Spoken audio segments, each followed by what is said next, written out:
Сам я москвич, но бабушка и дедушка живут в Украине, и каждый год в конце лета я наведываюсь к ним в гости. В этом году во время поездки случилось то, что я не смогу забыть.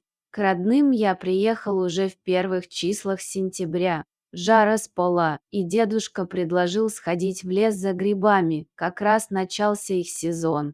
Отправиться на тихую охоту хотели вдвоем, но в назначенный день дедушка почувствовал себя неважно и остался дома. Взяв дедушкину машину, я поехал к лесу, благо, было недалеко. В детстве я провел здесь много времени и хорошо ориентировался на местности, знал и о том, что в лесу есть болото. Уже подходя к болотистой местности, заметил женщину, стоявшую на краю топи и державшую в руках палку. Увидев меня, она сразу начала громко звать на помощь. Подбежав к болоту, я увидел, что в топе застряла собака, и женщина пыталась подать ей палку, чтобы животное могло зацепиться. Поскольку у нее ничего не получалось, я сразу бросился в топь, одной рукой схватил собаку, а другой палку. С помощью женщины и благодаря тому, что болото было неглубоким, я смог выбраться на берег.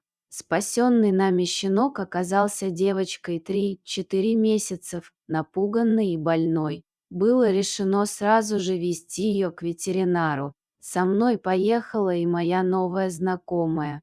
По дороге она рассказала, что ходила в лес за грибами и услышала лай. Женщина сразу отправилась на звук и попыталась спасти животное, а через пару минут подоспела и я. Ветеринар осмотрел собаку и назначил лечение. Нам удалось справиться и с паразитами, и с другими болячками, и собака стала настоящей красавицей. Бабушка и дедушка оставили собаку у себя и убеждены, что она приносит удачу. Теперь я жду следующего лета не только чтобы повидаться с родными, но и чтобы навестить своего нового питомца.